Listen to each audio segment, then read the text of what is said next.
friends, it's Jordan and welcome back to my channel. Today we're going to be doing the mid-year freakout book tag or the mid-year book freakout tag, whatever. We're doing the tag. Everyone's doing this tag right now. It's the middle of the year. It's the perfect time to talk about the first half of 2019, and these 15 questions just really perfectly sum it up. Let's talk about the books that I read this year. I feel like this is going to be an interesting tag because I've been terrible about doing reading wrap-ups or really any videos this year, let's be honest. So you guys really don't know what I've been reading this year unless you follow me on Goodreads, because I haven't done a wrap-up for March, April, May, or June. No, April, May, or June. I did March. A little fun sneak peek into what I have read. The first question is the best book you've read so far this year. In true booktuber fashion, I can't just pick one book. That would be way too simple and straight to the point. I actually have two things that have been my favorites of the year so far. The first of those being The Themis Files by Sylvain Neuvel, which includes Sleeping Giants, Waking Gods, and Only Human. This is a science fiction adult trilogy that focuses on this young girl who stumbles upon a giant robot hand in the ground, and then several years later when she's an adult, she's asked to come and study this hand and determine its origins, its purpose, and then why it's here on Earth. And then over the course of her investigation, they find several other large robot body parts that may or may not be a result of otherworldly creatures. This is a book that I would definitely recommend to people who really like the Illuminae files. I absolutely adored this trilogy. I listened to an audiobook earlier this year, and they were fantastic audiobooks. They were a full cast, fantastic narration. I sped through all three of them in like a few weeks. They were just so enjoyable to listen to. I loved the story, I loved the characters, and I absolutely adored this trilogy. So the second thing that's a favorite of this year has been Taylor Jenkins Reid. I have read The Seven Husbands of Evelyn Hugo and Daisy Jones and the Six by her, which I have both dearly loved. I've loved both of these books so much. I listened to both of them on audiobook. They were fantastic audiobooks. The narration was just stellar, out of this world. I loved both of them. I don't think I could pick a favorite. They're just both equally amazing. I give them both 5 stars, and they are definitely going to be on my best books of 2019 list for sure. I feel like I don't need to explain either of those plots to you though, because I feel like these books have been everywhere, and if you don't know what they're about by now, then you don't watch enough or any booktube. The second question is the best sequel you've read so far this year. I haven't actually read very many sequels, and if I've read a sequel, I haven't really rated any of them very highly. The only sequel this year that I gave 5 stars was Waking Gods by Sylvain Neuvel, which I talked about being one of my favorite books of the year so far. This is the only sequel this year that I've given a high rating, so it is by default my favorite, and it is a favorite of the year, so I feel like it's appropriate. The third question is a new release you haven't read yet but want to. For this one, I'm going with A Curse So Dark and Lonely by Bridget Kemmerer. This is a book that I got at a signing with Bridget and Susan Dennard, and I have pretty much wanted to read it from the moment that I purchased it, and I have not picked it up yet. I got this in February. I don't know what I'm waiting for. I don't know why it's taken so long, but this is something that I really, really want to read, and it calls to me all the time, and I just haven't picked it up yet. At the top of my list of things to read. It just sounds like it's going to be a fantastic urban fantasy fairy tale retelling hybrid obsession that I just can't wait to read about. Question number 4 is the most anticipated book for the second half of the year. This is without a doubt Ninth House by Leigh Bardugo. I am so excited and so unbelievably jealous of all the people who have gotten a Ninth House arc, because I have been waiting for this book since the moment it's been revealed to have existed. Like the minute that the synopsis was released and I knew it was about Yale and conspiracies and secret societies and magic and, you know, whatever else is involved in that synopsis, this deeply calls to me, and it's adult, and I just need this book in my life. I cannot wait until it comes out. I will be buying it immediately and reading it immediately, and if I don't, then you better come for me, because someone needs to hold me accountable for my words here, because I've been waiting for this book for what feels like forever, and I'm so excited and I can't wait. Number 5 is the biggest disappointment of the year. The book that I've been most let down by this year, by far, is ironically another Leigh Bardugo book, and that was King of Scars by Leigh Bardugo. This is, titled the Nikolai series, and I don't feel like it's very much about Nikolai at all. I feel like he becomes a backseat side character in this novel. I was really unhappy with the characterization of Nina. She just felt really out of place without the rest of the dregs from Six of Crows. And I couldn't connect with the characters like I used to. I didn't like the storyline. I felt like the plot points were so regurgitated from previous series. There were no new villains, and I just was very upset with the direction this book went in. I will still read the sequel because it is only a duology and I want to know what happens, but I'm not overly enthusiastic about it at this point. Number 6 is the biggest surprise you've had of the year so far. Definitely, without a doubt, The Themis Files by Sylvain Neuvel. I was not expecting to love these as much as I did. I knew I would enjoy them, but I didn't expect to love them like I have. And then Taylor Jenkins Reid.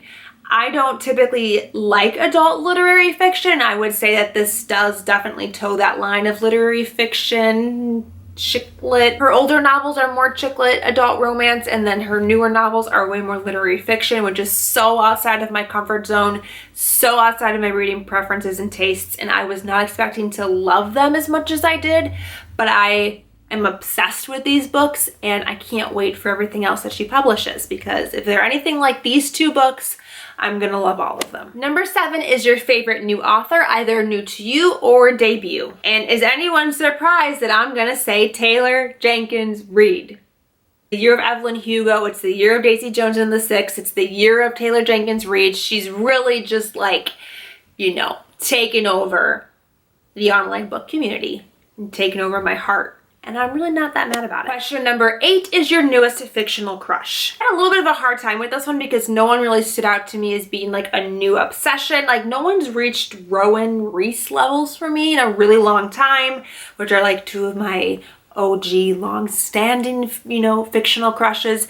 But I had 2 that came a little close. The first one was Reed from My Favorite Half Night Stand by Christina Lauren. He was this nerdy professor who was so sweet and loving and kind, and he was just such a sweet love interest, and it was so refreshing to see that, because in new adult romances, precious men are kind of hard to come by, and Reed was just like this adorable nerdy boy that I was obsessed with, and he loved science and I loved him. Second one would probably be Malachi-ash.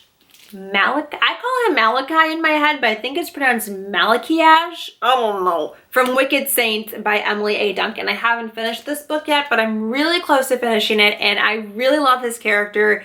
He is this dark, broody, sarcastic, witty male character. Are we surprised? Okay, no, it's so my brand. I'm not surprised at all. He has a lot going on. He's a very interesting character. He has a lot of layers to him, and I just can't wait to read more and to find out what his other motivations are. Number 9 is your newest favorite character. I have 3. Firstly, let's talk about Evelyn Hugo from The 7 Husbands of Evelyn Hugo. Who was surprised? She's not exactly a likable character. She makes a lot of really bad decisions. She makes a lot of very selfish decisions. She makes a lot of really harmful and hurtful decisions. But just her perseverance and her drive and her ambition and her lifelong passion for success and for perseverance and overcoming all the odds was just so admirable. And I just love that she was constantly aspiring to something. I don't know. She just had this perseverance, this drive about her that was just so enthralling to read about.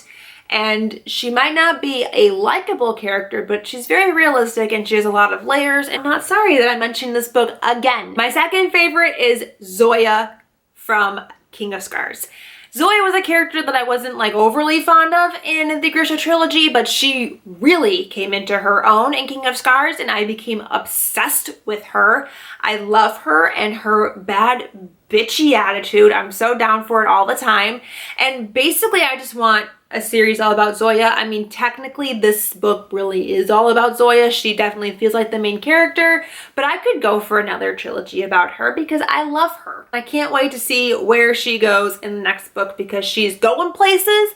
There are things happening with her and she's incredible and I love her. Third final character is Alex Claremont Diaz from Red, White, and Royal Blue. I just really liked his inner dialogue. I liked the way that he communicated with Henry. I liked their dialogue. I liked his relationship with his sister and with his best friend. This is such a popular book, and it's because it has fantastic characters. Henry and Alex really stole the show from me in this one, as they should, because they're the main characters. But still. Number 10 is a book that made you cry. There's only one book that I remember vividly crying while reading, and is it no surprise that is The Seven Husbands of Evelyn Hugo by Taylor Jenkins Reid? Mind blown. I know. It came up again in this video. Funny how that happens. I was listening to the audiobook on the way to work, bawling my eyes out, and it made for walking into work a little uncomfortable, but it was a great time. I guess. I don't know. I had a lot of emotions and feelings, so, you know, I was expressing them. Number 11 is a book that made you happy. I have been on a huge adult romance kick this year, and 3 of them have been my absolute favorites that have made me super happy and given me the warm fuzzy feelings. The first one is The Unhoneymooners by Christina Lauren, which follows the maid of honor and the best man of a wedding party, who are the only 2 in the entire wedding party who don't fall ill from food poisoning, and thus they have to take the free honeymoon vacation that the bride and groom had to Hawaii. But surprise, they hate each other, and they have to pretend to be newlyweds, and it's adorable and just as funny and perfect as you would expect. I loved it. And also, it was a great audiobook. Secondly is Red, White, and Royal Blue by Casey McQuiston, because I love Alex and Henry, and I love them together. And I love his sister June, and I love his best friend, and I love all of it. And it made me really happy, and it gave me the warm fuzzy feelings. And the third and final one on this list is The Bride Test by Helen Huang. I think I might like The Bride Test more than The Kiss Quotient. Is that an unpopular opinion? I'm not sure. But I loved Kai and Esme together so much, and they were so cute. Their different personalities clashed and how they still learned to work together and they understood each other the best even though they were so different.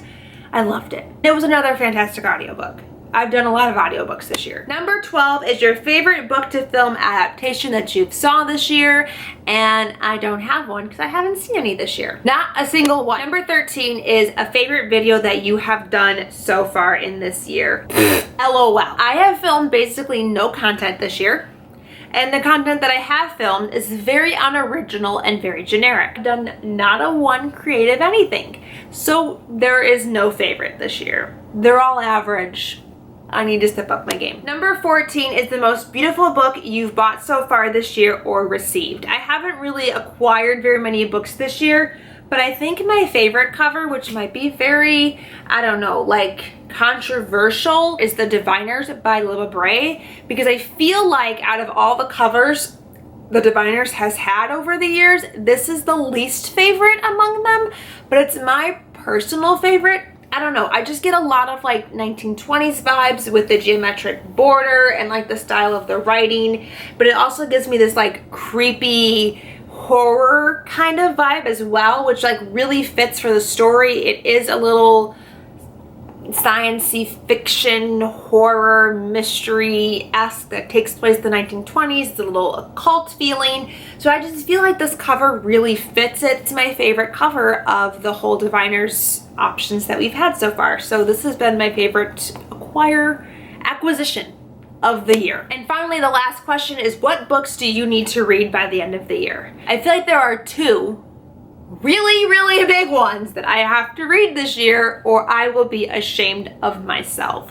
The first one is Queen of Air and Darkness by Cassandra Clare. I don't know how I have not yet read this. Actually, I'm a little intimidated by it, and I did not like Lord of Shadows. I know. So I'm not really motivated to read this book because I don't like the Dark Artifices all that much. I don't really much care for Emma and Julian and all of their problems. Chain of Gold comes out next year, and I am sure if it's true Cassie Clare fashion, I will have to complete the series before I read Chain of Gold. I need to read it when it comes out, which means I have to read this book first. The second book that I feel like has to be completed this year to stay on brand is Kingdom of Ash by Sarah J. Maas. Yes, I still haven't read this.